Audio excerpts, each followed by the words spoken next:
This podcast is for mature adults and may contain explicit language. The members of this podcast opinions are solely based on their experiences, interactions, and life situations. It does not reflect the views of everyone. Viewer discretion is advised. With your host, Legit, Easy E, the Traffic Queen, and Titus the Cop. Yeah, easy.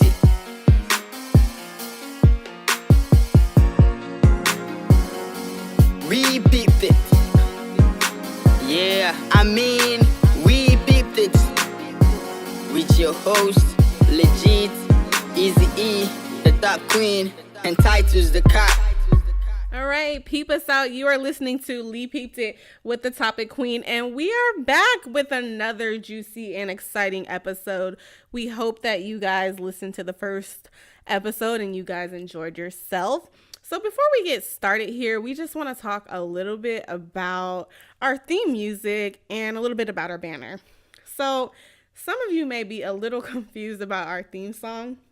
So if you happen to listen to the first episode, we gave you a little gist of why our banner has an extra pair of eyes. And we talked about how before this we had two male members and they kind of catted on us, went their separate ways. And me and Dee decided to continue on. So we felt the need to keep their names incorporated into the theme song. And it's very vital and, funny to us, where we can be goofy at times. So we thought keeping the intro music would be vital for us. Absolutely. It's definitely nostalgic for us. So before we get cracking here on these topics, make sure you guys follow our handles and interact with us. We are always down to discuss new topics. So make sure you guys are following us at our handles. First off, you can email us if you have new topic ideas. If you think you want to appear on a show and you want to be interviewed about a certain topic, you can go ahead and email us at wepeepeditfirst@gmail.com. And that is WEPEEDIT1ST@gmail.com. And then if you want to hit us up on Twitter, it's the same thing. We peeped it first. And then if you want to hit me up, mine's is Peep, the one and only, and that's PEEPDA, the number one, ANDONLEE. And then you have the Topic Queen. You can hit her up at the Topic Queen, which is DATOPICQUENN. So make sure you hit us up. We definitely want to hear from you guys. Also, I just want to let everybody know the different ways that you can listen to the podcast. We have a YouTube channel. The title of our YouTube channel is Lee Peeped It with the Topic Queen. We also can listen to us on SoundCloud. If you type in Lee Peeped It with the Topic Queen in the search function of the app, we will pop right up. I just wanted to, be able to tell you guys how you guys can get in contact with us, how you can listen to the podcast. We'll also give you guys that information at the end of the show as well. Now, I want to dive into some of the topics that we promised you from last week. So the first one that we teased you guys with last week was wills and trusts, fighting over dead people's stuff. Now, oh, Lord. This first topic is a real cray, and this came up because of the Craig Sager situation. So everybody was on social media losing their mind over this whole Craig Sager will, and I kind of missed a little bit of that. So Lee, why don't you tell the people about that whole situation and people losing their mind on Twitter about Craig Sager and his will? Oh my goodness. Yeah, folks had a mouthful to say about this man on Twitter, and I think it's crazy and I think it's sad. People had this much to say about this man. It's outrageous. So if y'all remember, his son is the one that did the bone marrow for him. And, if you don't follow sports, again, Craig Sager is a reporter and a commentator and an analyst, and he covered a lot of games on TNT, and he was known for wearing vibrant suits. So he was sick. He had cancer, and his son did the bone marrow for him. And apparently a couple days after that, for some reason, he took his son, off the will. And the son came to Twitter saying police were at his door and they were being taken to court over the will. And so the son apparently claims, he's not tripping over the will, but, he brought this news to Twitter. Now you have all these irrelevant ass people, you're giving them the chance to put their ignorant 2 cents in. And, that was one of the questions I was going to ask you is what does his children have to say about his will? And why do people feel the need to put their personal business on public forums? And, let me pull up the actual tweet about Craig Sager. Because at first, he was just tweeting this stuff saying, I don't know what's going on. I don't know why police are at our door and we're being harassed about this. And people are like, what's going on? So let me read you a recent tweet about what Craig Sager II has said. So Craig Sager wrote his son out of his will the day after he spent 9 days in Houston trying to save his life a second time. Craig Sager's son and his 2 sisters that were also written out never contested it, but have been taken to court so they can never contest it. Makes sense now? Good. These are the remarks from his son. And it's just crazy that this is on the internet. And like I said, people have so much to say about it. So my question is, why though? Why are you concerned about it? People had some nasty remarks to say about Sager and his career, calling him out of his name. None of us know the backstory. So it's like, why do you feel the need to talk so much about it? It's not your money. Worry about stacking your paper and leave the family alone and let the man rest in peace. Okay? And, to me, the situation really exposed folks' true colors. Because how can you possibly be waiting around for someone to die to collect the bag and cash the check? How, Sway? Why, Sway? No, Sway. Like, I don't get it.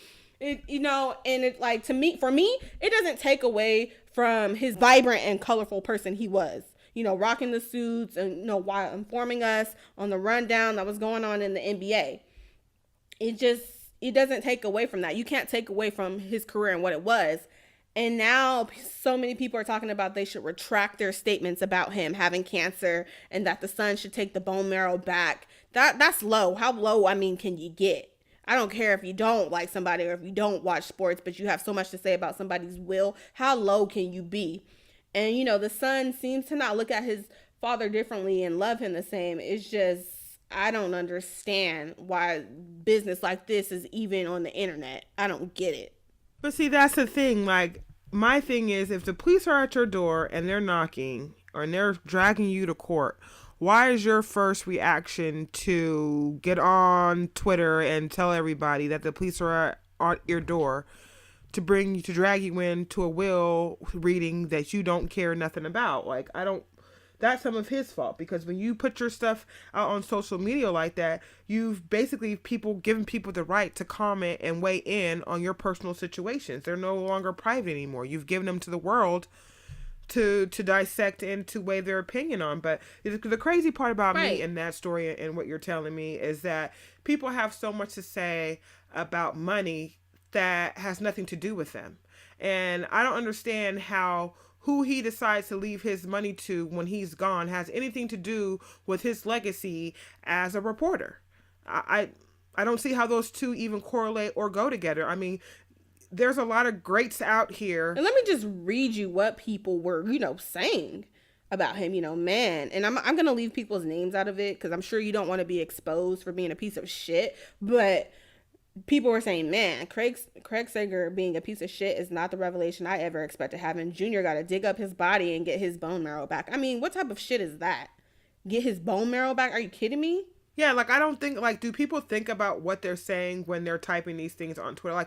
Are they doing it for shock value, or is that really how they feel about the situation? Because to me, like you said, if you're sitting around waiting for somebody to die for you to come up on some money, you don't have your hustle right. You need to find another hustle. You need to get yourself in order, get yourself together, because you waiting around to collect dead people's stuff is trifling to me. Get your life together. And there's nothing in any laws or any Bible or anything that says that as a parent, you are obligated to leave all the fortunes that you come into in the world to your children. It says that nowhere.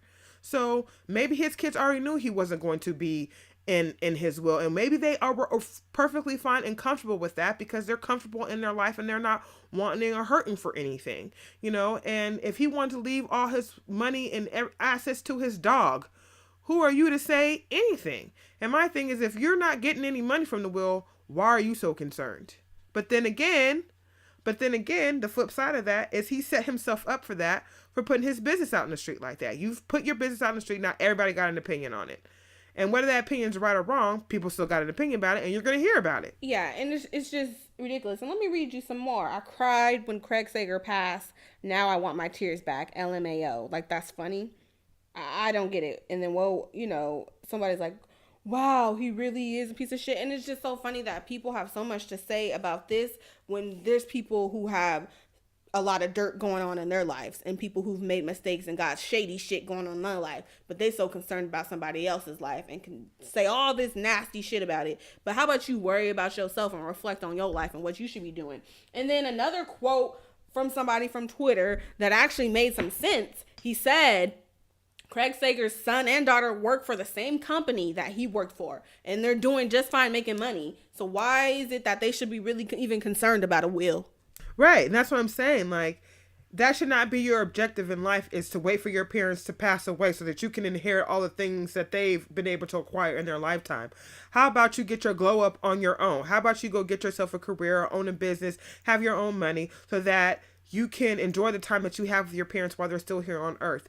There are many people out in the world that don't have their parents here any longer, and they would probably give back everything they've ever inherited from their parent passing away to have at least just one more day with that person. So to hear people out here that are talking about, oh, I take my tears back and this, that, and the other, are fucking assholes, to be quite frank. And I can make my testimony to what you just said. And it's just, you people out there need to drink water and mind your business. P.S. Enough water in your motherfucking system. Drink water and mind your business. The thirst is real. So, you know, people are just really freaking ignorant in this world. And that's very much what you've pretty much seen in that whole Craig Sager situation. It's like, yeah, it's just ignorant. So, you know, that's going to just push us right into our next segment, which is ignorant people of color. And Lee, I'm gonna let you take this topic. Where do I even start? We have too many people of color that are ignorant. Not ignorant, ignorant as fuck. Too many motherfuckers who think they are the HNIC in the slave house. Kissing ass, coons, Uncle Toms. I mean, I could keep going on, which leads me into this Love and Hip Hop clip about Amara La Negra. So I think I said that right. Side note, fuck you, Young Hollywood, with your whack ass. Before you go into the story on Love and Hip Hop Miami, for those that don't really watch reality TV, Love and Hip Hop is a show that comes on VH1. It has many different series of the event. There's one in Atlanta, there's one in New York, there's one in Miami, there's one in Hollywood. The particular one we're talking about is one of the newer versions of this show, which is Love and Hip Hop Miami. And they had a situation come up on that show that Lee's about to describe to you right now. Yes, so you guys heard me say, side note, fuck you, Young Hollywood. Let me just say that again. Oh, that felt good. But anyway, bloop. Young Hollywood is man, look, that's why we got a disclaimer.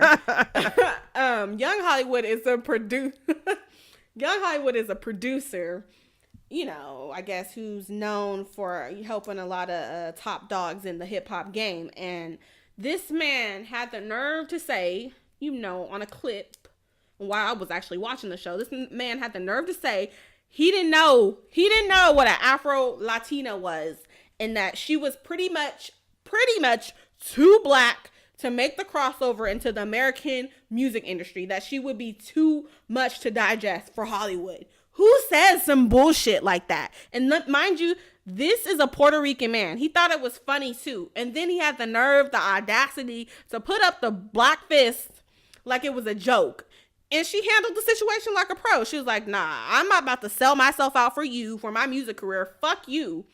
Man, if that would have been me the moment he put up his fist, I would have been going for his balls. You know, but the crazy thing about it is, isn't that gentleman of Latin descent, wasn't he Puerto Rican or something? He's Puerto Rican, yeah. You know, and so that's the thing that's the problem for me, is that there's colorism within our own race. Your own race, the fact that you're Latin and you don't know that there's black Latins is, to me, asinine. Like, I don't even feel like that's real. I feel like there's so many people and different, and we have it in the Black community too. You know, we have that whole light skin versus dark skin stupid shit that goes on, and I just feel like that shit is really, really stupid.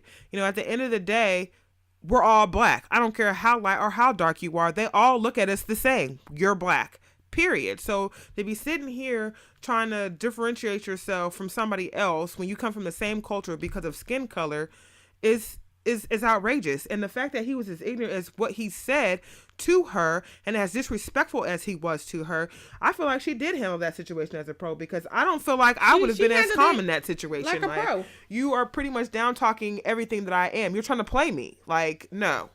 But guess what? The clapback is real, because she landed a major record deal. And it's just like, on his end, how can someone like that be racist? You know, I'm not surprised, but the colorism that we have to deal with from people of the same ethnicities and, you know, people of color is sickening to me. You would think someone like that would help lift a woman of color and help more women like her make the crossover. Yeah, I mean, you would think so. You would think that he would see his kinfolk in her and be like, I'm going to try to help her take her to another, because she's exotic looking. She's different. She's different than anything else that's out there. Exactly. And most people would look at that and go, oh my God, we can niche a whole corner of the market because there's nobody out there that's like you. And instead he's trying to tell her, you don't fit into the mold of being a Taylor Swift or a Miley Cyrus or one of those girls. So sorry, there's nothing I can do for you. Pretty much she's not white enough. Right. You're not passable. Is what it is. Like, you're not passable as a Latina because you're not light enough, which I think is outrageous. Because for me, I grew up with a Black Latin mother. My mother is from Panama, and she's, some of her roots are also from Jamaica, but my mother is a Black Latin. And it's crazy to me that people can even think that. Like, do you not ever watch the History Channel? Do you not travel and go anywhere? Like, there's Mexicans that are as Black as you and I. So I don't understand how people, you know what I mean? Like, how people are just like, I didn't even know there were Black Latins. How? And you know what's funny about that? People think like all Black people have to look a certain way, and that they have, like, you're not exotic. You can't possibly be from there. You know, they have that ignorant mentality. And that's just ignorant. To me, that's just flat out ignorance to me. And this is why so many women like her deny their Blackness all the time, because they're scared of how others may perceive them. And that shouldn't be the case. And I think it is too. It's because people take the easy way out. People like that choose to say, oh, I'm passable. I'm going to live my life as a white woman because it's just easier for me. Like, you took the easy way out, because being Black is a privilege. And I don't think people realize that. Like, there's so many great things that come with being Black. Why would you ever want to play yourself like that? But there are a lot of people out there that do that. They play themselves. And then women like her get discouraged because of people who make comments like that and put you down like that. But, you know, I'm glad that she's persevered on, and she's not going to tolerate that type of bullshit, because Hollywood is a cutthroat industry, and you got to have thick skin, especially as a Black woman. People always want to think that we want to pull this Black card, and no, we really have to deal with shit and have to work extra harder to provide and to succeed and to make a name for ourselves, because the odds are always stacked against us. And you can sit there and say we're playing the Black card and that's not true, but no. Every fucking day that we live our lives, the odds are always against us. And it's not just Black women. That goes for Black men too. Yeah, and on top of that, it's not only having to face, you know, the non-people of color that are racist, but the people within your own community. That's the part that really upsets me the most, is that when you have people of color trying to down talk other people of color, to me that doesn't make any sense. And that's the reason why that situation with the Love and Hip Hop thing upset me. It's like, dude, you're Latin. You should be having this girl back and seeing the beauty and the uniqueness in her situation and how she could be a niche in the market, instead of looking at her and go, you're not white enough. Like, white isn't the only thing that sells. Obviously. Look at how big hip hop is now and how Black culture has become pop culture. Right, and you sent me something so good the other day, and it was an interview with President Obama, and how he talked about the culture is Black culture. That's where everybody gets their ideas from. And we talked about appropriation last week. Everybody wants to do what we do and take it as theirs and say that they created it. But we're the original trendsetters. That's where people get all these trends and all this shit from. Yeah, that's why I said, you know, pop culture is AKA black culture, what we bring to the table, the slang words that we use, all of that. I mean, the perfect example of that is that the radio stations were playing skeet, skeet, skeet, skeet, skeet on the radio until they figured out what the hell skeet, skeet, skeet meant. Then they started bleeping it out. But people were singing it and all this other stuff, had no idea what skeet, skeet, skeet meant. And then when they found out, like, oh, we can't put that on the radio. You know, black people are innovators. We're trendsetters. We've got great vernacular. We're very quick on our feet. You know, as a whole. And we can make something out of nothing. Let me just say that. Right. Yeah, and we make a lot of things out of nothing. That has been our claim to fame as far as our existence here in the United States. Even from our soul food comes from us making something out of nothing. You know, so, you know, there's a lot of things that are just great about being black. I always say we are truly God's people. You know, we suffer the most out of every culture there is out there. I truly, truly firmly believe that. And you're right. And it's so funny that you say that too, because I also want to talk about Beyonce's mother. What is it? Is it Tina Knowles? Yes, Tina Knowles. She made a comment, and I think it was actually in one of Solange's songs, and she talks about how come when black people are proud about their culture and they want to embrace their culture, it's seen as bad or as horrible and that we're hating against white culture. No, we're not, because at a very young age, we've been taught nothing but white history. In these white history books, is nothing but the white perspective that starts back from slavery. And so she talked a lot about how come we can't embrace our culture when in these schools and whatnot, all we're taught is everything from a white perspective. It has nothing to do with hating white people. It has everything to do with loving ourselves, because black is beautiful. And I think, too, it needs to be a balance. Black history is American history. Right. And I think that's where people get it confused, is that, you know, learning about our history includes the history with African Americans. And until white people really embrace the fact that our history is a part of American history and really teach that and really show how bad history was and how far we have come, if that's really how you feel, then be honest about the situation and teach kids the entire history and not just what you want them to know. Like, you know, for the fact that like a book like Huck Finn, they were trying to change and take the word nigger out of the book. No, that's history. That's the way that book was written. Kids in the new millennial should not have to read a book that was historically made for that period of time for a reason, altered because you don't want to offend anybody. We've live in a world now with a bunch of punk ass people that you can't hurt nobody's feelings. You can't say anything wrong because, oh, it's going to hurt so-and-so's feelings. No, that is the reality of the situation. That book was written just like that. Why are you trying to hide that history? And then just to add to your comment, on Twitter, I seen something that I really liked as well, talking about something similar to this. And it was, you know, we have white American history that's required, right? At certain schools, that's required. Like, you have to take a class, and, you know, black people aren't really learning about themselves because that's only an elective.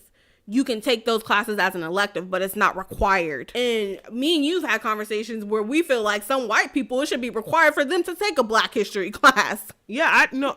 Quite honestly, I feel like everybody should be required to take a black history class, to be quite honest. But that's the thing. Those classes are only offered as electives. And that brings me back to the point that I was making before, is that black history is American history, and they need to teach it as that. It should not be an elective. When you take an American history class, slavery should be a part of that. Black history should be a part of that. The Black Panther movement should be a part of that. The reason why gangs were created should be a part of that. They need to go back to figuring out, why were the Crips and the Bloods even created? Because you guys dismantled every black organization that we put together. You labeled them as terrorists and this, that, and the other. And so that's the reason why we don't have leadership today. You can't take a person like Al Sharpton and Jesse, what's his name? Jesse Jackson serious as our leaders. You know what I mean? Like, we need a person like President Obama. We don't need a Jesse Jackson and an Al Sharpton. We don't need that. I'm cracking up because I'm just thinking of that video of Jesse. No, it was Al Sharpton at P. Diddy's. Oh, with him busting loose on the dance floor. Oh my goodness, Al Sharpton is too much. And now let me just back that, but not to say that I have anything against Al Sharpton or Jesse Jackson. I just feel like they're at a point where they can't relate to kids in the new generation. A person like President Obama, people will look at and go, he's still young enough and hip enough to kind of understand where we come from. And those type of people can galvanize the troops. And I think that's some of the reason why some people in America, especially those Trump voters, didn't like Obama because they're like, this guy's going to rally these people. And people are going to start realizing that we're the minority. We can't let this shit happen. So what did they do? They gave us Donald Trump. You guys got your black president now. We're going to turn it completely the other direction. We're going to get what we want in there. And what has he done? It's been a year. The government currently right now at 8:00 p.m. on January 20th is shut the fuck down. So what are we doing? What is he, he kept saying that he was just going to be so much better than Obama, but the government shut down on your ass too. And what are you doing about it? Right. And also, we're talking about ignorant black people too. From my experience, I want to talk a little bit about, the saying too pro-black. I've been told that I'm too pro-black. And I think that's the most stupidest, outrageous thing that I've heard.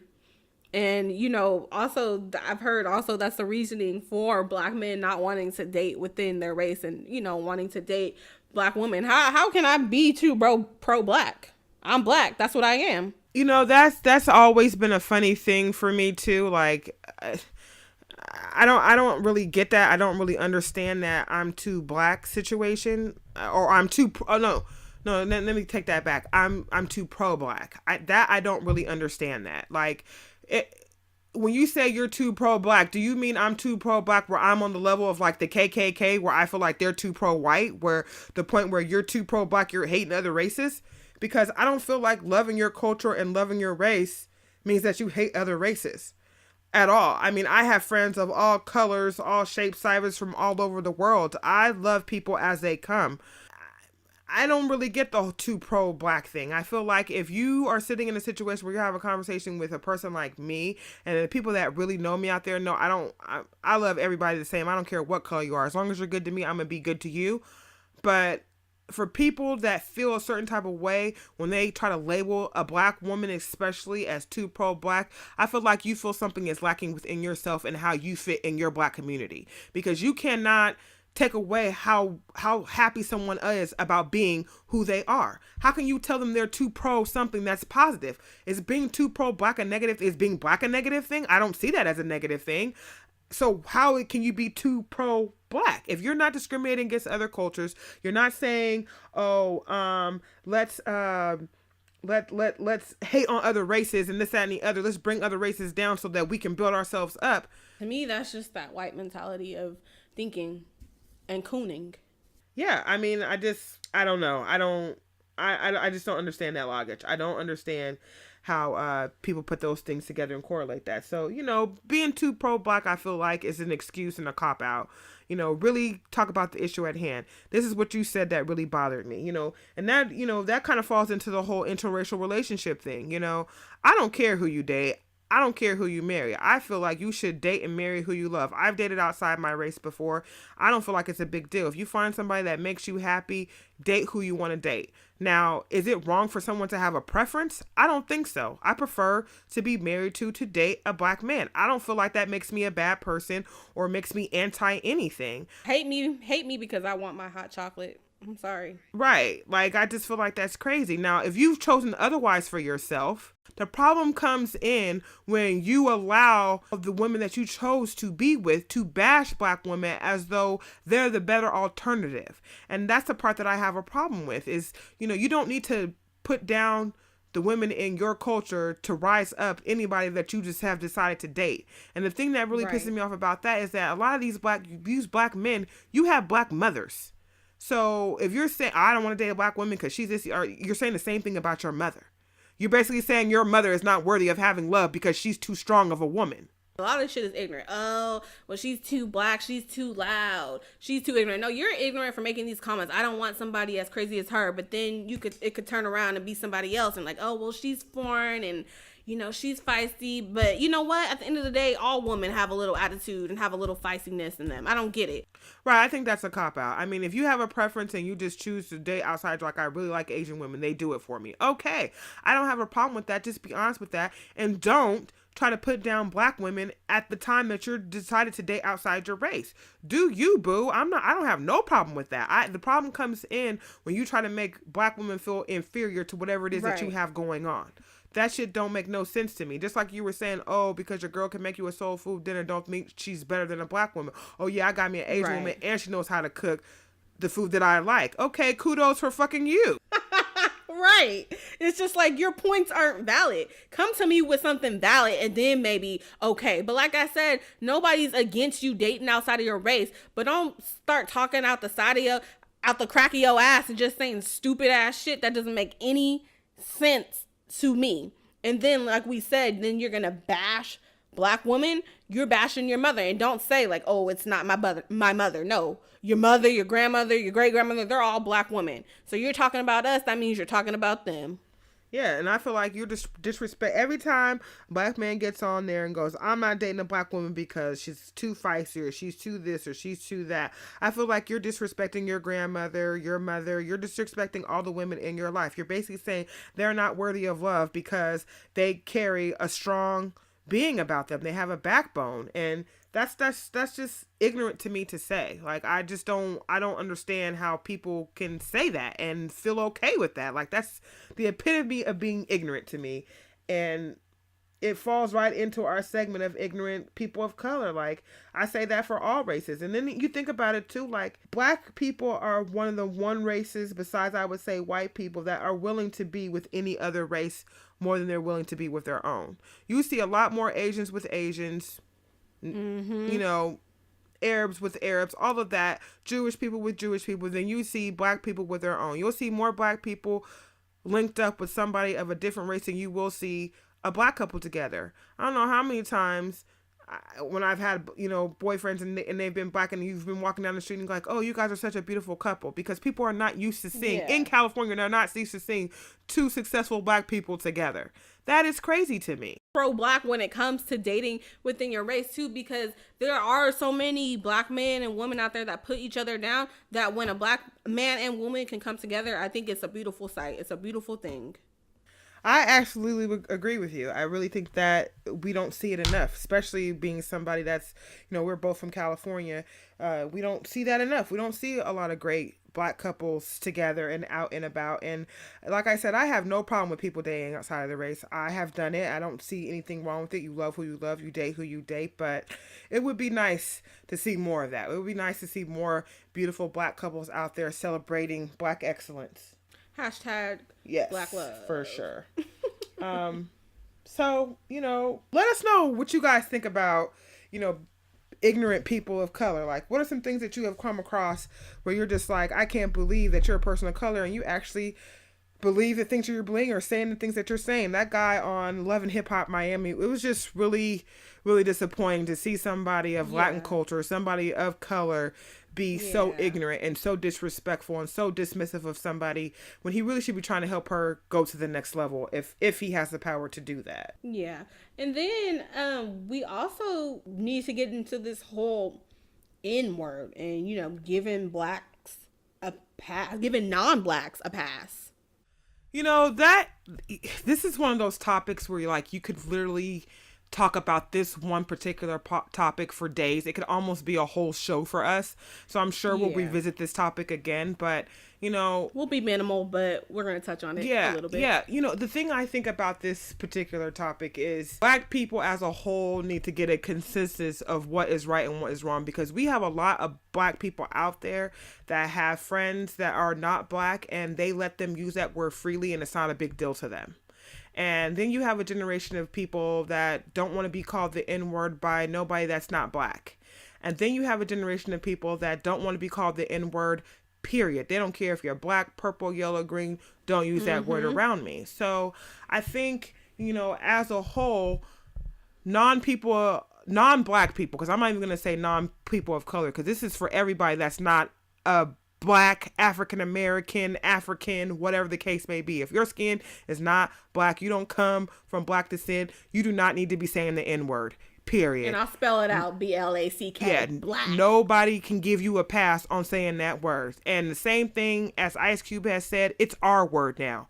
We own that word. And so you can't sit back and get mad at a word we took from you that you stabbed us with a knife with for over 400 years and continue to do, even some of you guys continue to do to this day, and think it's cool to get around us and throw that word around like it's not going to feel a certain type of way. And that's what you guys need to realize, is that when we hear it come out of somebody's mouth that don't look like us, it's like you stabbing us. She did that. I'm in here snapping my fingers. You know, even though you don't even mean it that way, even though you don't mean it in a way of, you know, of being racist or anything like that, it just, it's a taken back situation for anybody that's black. If I don't know you and I hear you say that word and you're not black, I'm at the point like, who do we need to fight? Because this is not how this is about to go down. Like, it's not okay for you to say that shit around me. Right. And then people want to tell us we're sensitive. Oh, you need to get over it. No.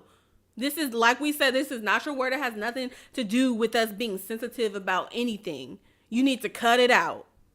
And my thing is you being a person that is not a black person, you can't tell me how to gauge my sensitivity on something that's been used to you know, keep my people down for centuries, to talk bad about us, to say that we're lazy, we're this, that, and the other. And now that we've flipped that word, turned it into something else, you guys want to try to take it back. No, It's our word. You can't have it. I don't care if it's in every song that's on the radio. You can't say it.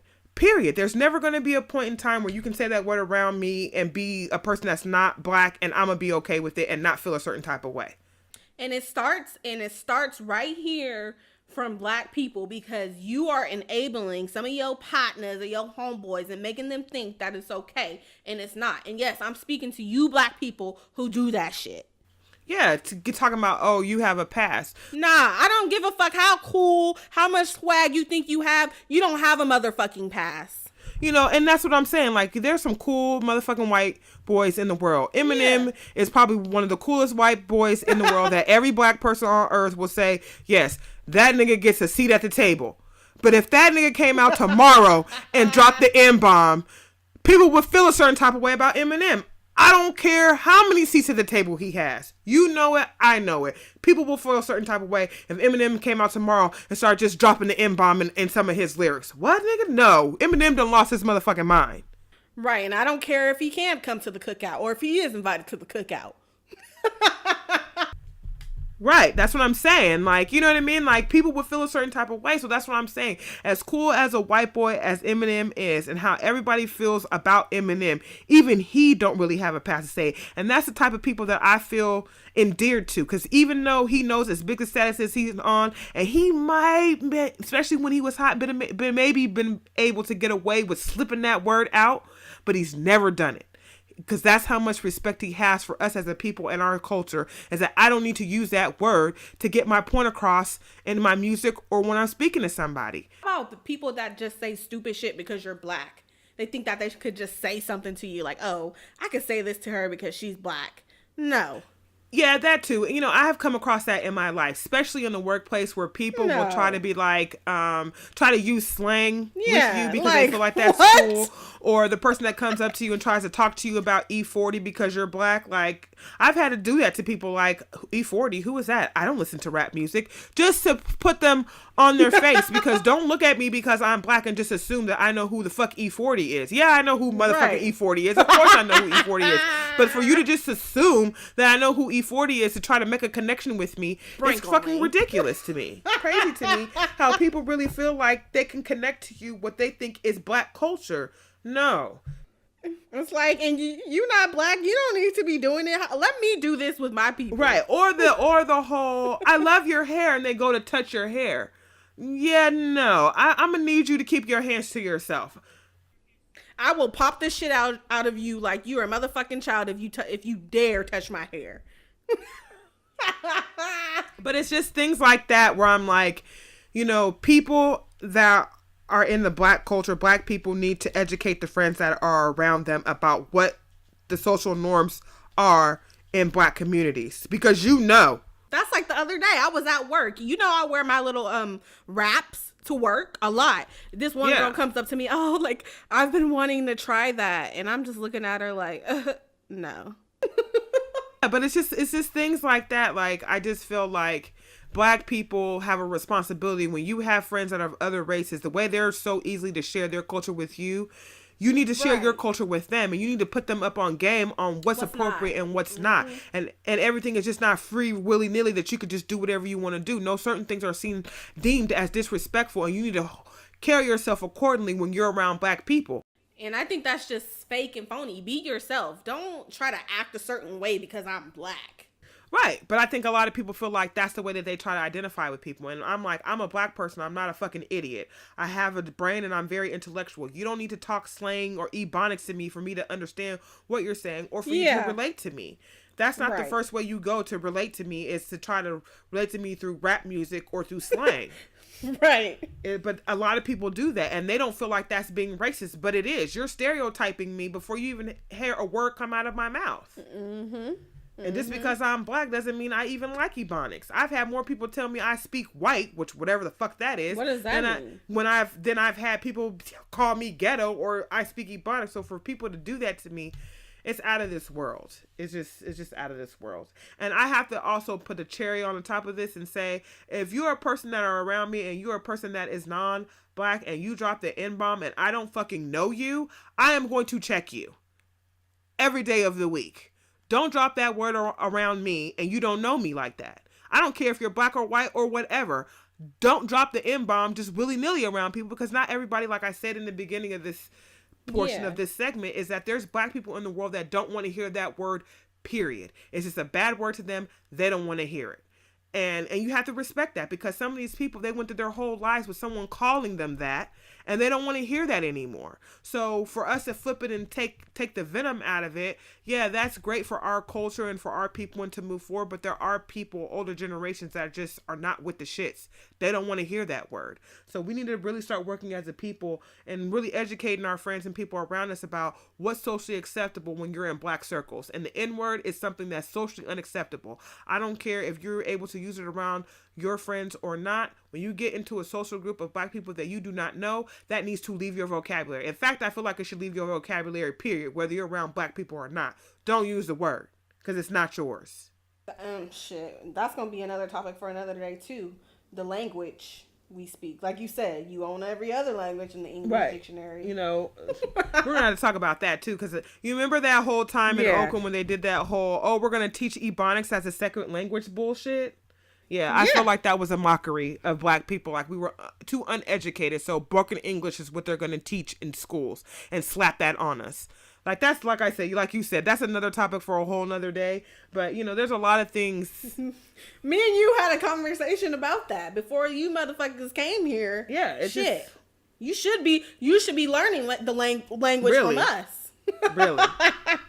If you want to be frank. So, you know, just... ignorant people of color, educate yourself. Learn about yourself, learn about your culture, learn about all the different things that make you you and make your culture, including all the different beautiful shades that you have in your culture. That includes Black people. We really need to stop this light skin, dark skin bullshit, because it's for the birds. It really doesn't make any sense. At the end of the day, it really doesn't. And embrace your Blackness. Be happy to be Black. I don't know what the fuck too pro Black is. Yeah. You Black. Embrace it. Yeah, I mean, and you should be proud and happy to be Black. You should embrace your culture and celebrate it every day. Black excellence is not just a hashtag. It's a way of living. It's a lifestyle, right? So, you know, like we've really been hitting these topics pretty hard today, and I feel like we gave you a real roundabout situation about ignorant people of color. And there's so many different situations where people of color need to be more aware and more educated about what's going on around them and in the world around them, and start educating the people around them that don't know and are too ignorant to find out on their own about what is right and wrong and what's socially acceptable for people of color. So for our next topic, shuck it. This is one of the topics that me and Lee have literally been waiting all week to talk about. All night long. Married men and men with girlfriends, or taken men, period. You have a situation at home, a whole ass situation. Married ass and taking ass men in the DMs, aka with the whole ass situation. So for those of you that are not real big on social media, DMs are direct messages. That's what DM stand for. And direct messages are private messages that you can have outside of the regular internet community without everybody knowing your business. It's a personal conversation between you and another person. It's almost like if sending a personal text message. Like an email. Yeah, or a text message or email. It's kind of the same thing, but within the platform of whatever social media you're using. So Instagram, Twitter. I don't have Facebook. I don't do Facebook. Snapchat. Snapchat has it. It's just basically having a direct conversation with one person without everybody else chiming in. And a lot of times people use the DMs for the most disrespectful ass shit. And one of these disrespectful ass things is married men and men that are taken in single women's DMs. And like, it drives me crazy. Like, as a single woman in 2018, this is near and dear to my heart, because I cannot even tell you how many times I've had a man that had a whole ass situation at home pop up in my DMs trying to get to know me, and I find out 3-4 conversations in that he's got 3 kids and a wife at home. But you talking about you want to come see me, you want to come hang out, you want me to come see you. You got a whole ass wife at home. It just doesn't make any sense to me. And the crazy thing about it is a lot of these dudes are repeat offenders. Like, they jump from one, like, it's like they cast out a net. I'm gonna hit 15 girls and see what I get back. And then it's a cycle. It's a cycle. And then once that bitch finds out she's not trying to fuck with me, okay, I'll just hit the next girl, and I'm gonna hit the next girl, and I'm gonna hit the ex girl. So my thing is that, what are you doing? You're sitting at home on the couch with your wife and kids in a whole ass situation, sending your dick pic to some single ass girl that lives maybe in your city, maybe not in your city. Probably out of state. But how does that work? Like, I mean, you're married and you're sending off these DMs. What are you, I mean, if hopefully you're a working professional, you work a 9 to 5, you come home and you spend 2 hours in the evening talking to some random girl in her DMs when you got a whole wife and kids at home. Where are your priorities? Where's your life at? That's why these motherfuckers got time on their hands to do shit like this. But like, the thing is, it's like, it has to stop. This shit is fucking disrespectful as fuck. Like, when does it end? Like, when do women say, you know what, enough is enough? I know there's a lot of women out there that's like, get the fuck out of my DMs with the bullshit, but there are women out there that are down for that. There's a whole ass, what do you call it, reality TV show that was dedicated to side chicks. Like, what's that girl, SZA, whatever however the hell you say that girl's name, had an old album dedicated to being a fucking side chick. Like, when did becoming a side chick become the move? Man, so, you know, she had a whole album dedicated to being a side chick, and is she just, is she coming from her perspective?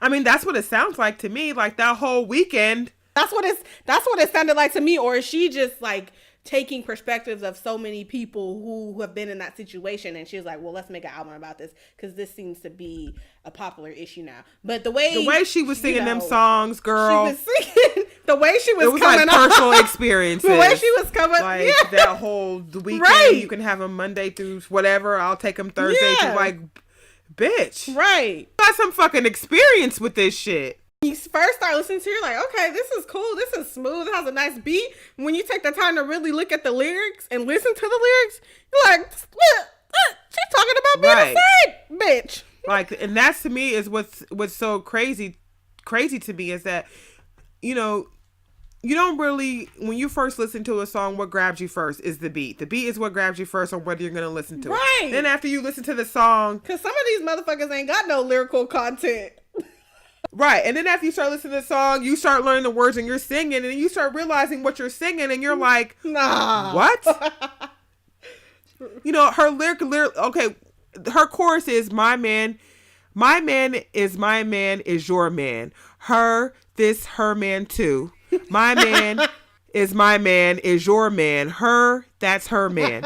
Tuesday and Wednesday, Thursday and Friday, I just keep him satisfied through the weekend. You're like 9 to 5, I'm the weekend. Make him lose his mind every weekend. You take Wednesday, Thursday, then just send him my way. Think I got it covered for the weekend. The fuck? Like, come on, dog. Like, that's a whole course on being a side chick. And then she has audacity in this song talking about she wants more time. No, bitch. You get no more time. You better be glad that you got the time that you're getting. And that brings me to another thing. Like, when is it okay for women to settle for the fact that they're like, it's almost to the point now where women just feel like, I know my man's going to cheat, so I'm just going to stay with him because I know what shit I'm dealing with, instead of going, fuck that, I'm not dealing with no fucking ass cheater, I'm done. But there's so many bitches out there that are willing to be a side piece, or willing to be the wife and being complacent and be like, I know he has side bitches, but he got money, so I got the bag, so I don't care. No, bitch. That reminds me of that video. I think it was on Twitter or Instagram, or it was a Vine. This dude took her to McDonald's and he bought her a Big Mac, and she was like, nigga, you got money. I can. You're so. That's funny. I'm just saying, like, when did it become cool to get to a point where you're willing to sell in your self-worth and your dignity for a check? Like, I don't know. Like, and then what kills me is these men. I'm like, how the hell is your girlfriend or your wife a mistress? You treat her like she's a mistress. Like, how the hell does that work? How does that work? but that's my thing. The girlfriend or the wife that's a fucking mystery that no one's ever met. It's like, is she a Blockbuster night? Do you not bring her out in public because she looks like a gremlin? Like, what's the deal here? No, I don't really get that. And then what I really don't get on top of that is if you have a girl and you're all up on social media and she follows you on social media and you're online being all kind of flirtatious and she ain't saying shit, bitch, where are your balls? Where are your priorities? How you gonna let this man play you all on social media like that? Like, that's disrespectful as fuck. And then my thing here is what I don't understand is the men that think they won't get caught up. I have extra senses and extra highs. Hello, we fucking peeped it. 3 months in and your girl just slipped your mind. The fact that you have children too, but you out here acting like you in high school and you single. Then they want to try to sell you a dream. You messing with the wrong one. I'm not stupid. Right. But my thing is, with men, what cracked me up about the whole being in the DMs and you got a wife or a girlfriend or this, that, and the other. At some point in that relationship with this side chick or whatever, it's going to feel like you're in the same relationship with the person that you're with. Because the excitement's not there anymore. They're going to demand more from you and expect more from you. So what are you really getting out of the situation? Another fucking headache? Another woman that you have to fucking try to appease to and this, that, and the other? Like, all pussy ain't good pussy. Just know that. And then they want to try to underestimate you. Like, you think I'm stupid. You think I'm some type of hoe. Nah, because a real woman doesn't function like you're accustomed to, which is these grade A, trash ass bitches. And then it's just like, you got to be stupid to have a social media account. And they pretty much tell on themselves, taking whole ass trips with other women, talking about how did you find out. And then, you got the woman behind the frame taking the picture of you having a blast, and then you can hear her voice, but you don't post any pictures of her, you don't take any pictures with her, but you going on trips with her. But see, to me, that's sloppy as fuck. You're either sloppy as hell, or you just don't give a fuck that you're gonna get caught. Because why would you be all on social media, sweet talking some girl, whatever? You and him think that you got something going on, and the next thing you know, you hop on social media and he's on vacation with a whole nother bitch. Like, you don't think that's going to come back to you on someone, or you just don't care, or you just that stupid that you just are oblivious to the fact that this bitch followed you and knows what you're doing. And let me just say, this ain't a motherfucking glow up because you got bitches flocking to you because you was a geek or a dork and you didn't get pussy way back then, and now all of a sudden bitches like you. This is not a motherfucking glow up. Stop playing motherfucking games. And if you feel some type of way about it, you guilty. True. And then too, you have the whole situation with the dudes with the sob story. Like, oh, my girl doesn't listen to me. She doesn't understand. She doesn't take care of me. She doesn't cook. She doesn't do this for me. She doesn't do that for me. This, that, and the other. And a lot of times I want to be like, well, nigga, what are you doing for her? What are you doing for her? Because to me, it's like, I'm not saying that it's all a man's fault a relationship goes south, because there are crazy bitches in the world and this, that, and the other, and everybody has their own thing. But you can't sell me a sob story about how your girl don't care about you, this, that, and the other. She don't spend time with you. She don't care about your feelings, that, and the other. But you get off work and the first thing you do is get on social media to trick with these hoes online. Right. When are you going to put some of that attention into your wife and loving her? Why don't come on to the internet and my DMs with a sob story about how, oh, me and my wife are not connected, this, that, and the other. Okay, nigga, if you feel that way, then separate.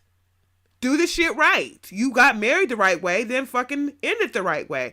Don't bring me into no situation where you're not happy, you're half in, half out, and this bitch finds out about it, and I gotta have this bitch on my phone calling me talking about you talking to my man and he's hella married. What?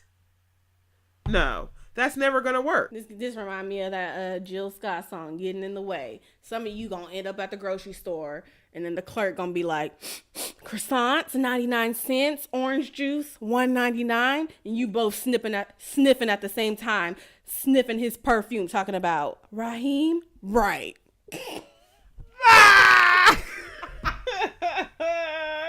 I mean, that's real life for some people. People have really lived that life. You know what I'm saying? So, like, I don't know. I feel like the shit is just disrespectful as hell. And, like, cheating has become this thing where it's, like, hella cool to cheat and this, that, and the other. And then you have these whack-ass fucking hashtags on Twitter, like, faithful black men of Twitter bullshit. That shit is a fucking farce.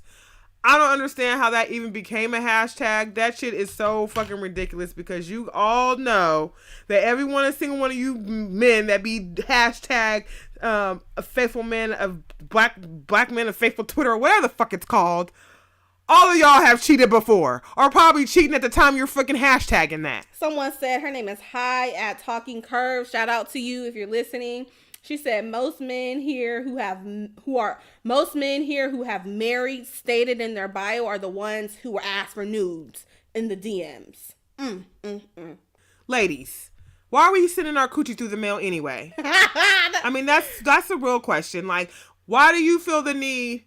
Yes, why do you need to feel the need to send your coochie through the mail? I feel like that's something you should say for your husband. If you and your husband want a dirty text in the middle of the day, whatever, and you want to send him little shots, this, that, and the other, okay, I get that. But some random ass nigga that's on Twitter because he's asking to see your monkey, you gonna send it? No. I some more right here. People got these stories, y'all. Someone said her name is LIL at LilyX Baby. Shout out to you if you're listening. Second, how the fuck men out here trying to tell the Twitter world they trying to treat a woman right, but the same dude in your DMs asking if you just want to hook up? Like, bitch, no, I'm trying to get married right now. And that's the part that cracks me up is that, and then you know what? And then you'll hear a lot of that, like, you know, I'm just trying to find me a good girl and settle down, this, that, and the other. But you know, these bitches out here ain't shit. They don't know how to cook. They don't know how to do this. You know, one thing I really hate about dudes these days is one of the first things they want to ask you is, do you know how to cook? Nigga, do you know how to mow a lawn? Do you know how to fix some shit? Do you know how to do some man shit? Because if you expect me to come home from work every day and cook for your ass, and I expect for the shit around my house to look a certain way and to be the right way, don't tell me, oh, I work on computers, I don't do that. No, nigga, you need to learn how to do some manly ass things then, because don't start no conversation with me talking about, do you know how to cook? What are you bringing to the table? And then another one that was so funny on Twitter. We need you to know when married people, but both men and women are thinking of getting in our DM. So pretty much this person is saying, now we need to know, there needs to be some type of button or something that lights up letting us know when a married man is entering the DMs. And that should, you know what? It shouldn't even have to come to that. Like, it really should be like, it really should be like, just be fucking upfront and honest about your situation. Because I know that there's plenty of females out there that prefer to date a married man, which I don't agree with. I really believe in the sanctity of marriage. I feel like you don't take those vows in front of God or wherever you decide to get married and not take them serious. And so for people to be out here just like willy-nilly in people's DMs, hella married with a whole family at home, acting like that shit is okay, it's crazy to me. Like, I feel like, where has the moral compass of today's people gone? Like, people don't have morals no more. They just feel like they could just do whatever they want, and wherever the chips fall, they fall. And they feel like that's a glow up because they got a side bitch. That's not a glow up because you have a side bitch. And it's going to be a lot more problems than it's worth. And these bitches too, like, it's stupid. It's stupid to be out here dating a married man. Right. And shout out to Blaze the Loner. She said, if I get woken up out of my sleep one more time, because y'all wives want to call me at 2 a.m, I'm beating both of y'all the fuck up. Heard that. I mean, seriously. Look, you don't have, in a situation like that where you're talking to a girl 3 to 6 months, you fail to mention that you have a family. It's not like she knowingly knew that you were with somebody and decided to be a home wrecker and bust up your happy family. A situation like that, yo woman, whatever the hell she is, I don't have anything to do with her. You need to be mad at your man. I mean, seriously. And that's the thing that kills me too, is that, you know, these men be out here lying, and the first person the woman wants to go after is the woman that he was cheating with, when she don't know the situation. She don't know what's going on. All she knows is what this man is telling her. So why are you mad at that bitch? Don't be mad at her. Be mad at him that he's out here selling dreams and wolf tickets to the both of you. You know, I never like, that's the same thing with like that, for those of you that watch Love and Hip Hop, that whole Peanut Guns, Amina and Tara situation. That shit is a fucking hot ass mess. Both of you bitches are messy. It got to a point where it's like, okay, you know he's fucking around and he's not going to stop. And then they're trying to do the one up on each other, and both of the bitches get knocked up. Huh? How do you one up on a baby? You can't one up on life. Like, that shit is stupid. Over some dick at that. Like, Peter Guns must be all up in chicks' guts or something for them to be falling over him the way that they're falling over him. Because Peter Guns to me is not a looker. So what the hell is he doing to keep Tara and Amina hanging from his nutsack? I really want to know. Yes, he's a grower. I really want to know. A grower, not a shower. I just feel like that. Like, I don't know if you've ever seen one of Samore's earlier stand-up, but she had this stand-up where she was like, you know, when a girl's with a dude that got good dick, because she will let him get away with shit that she would never let no other dude get away with, like driving your car with the suspended license and no insurance, and you got warrants and this, that, and the other. Like, yeah, you can take my car, baby, go wherever you want, but if you ain't got it, there's not very much you're going to be able to get away with. Look, this shit is an epidemic, and it needs a diagnosis. So what the hell are we going to diagnose this married man in the DM? Because you motherfuckers are sick. Bitch assness.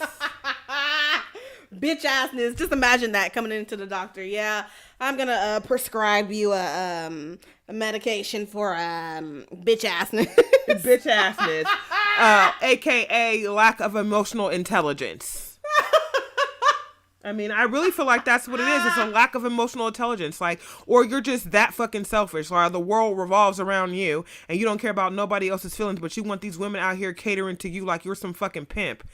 Fuck out of here. What are you bringing to... That's what women need to start asking. Stop letting these men just feed you anything and say, what the fuck are you bringing to the table? Nigga, if you're bringing a wife and a kid to the table, I don't want it. You have no idea what you're going to get. You think you meet a nice dude and come to find out he got 12 kids and 3 baby mamas and a wife at home. What?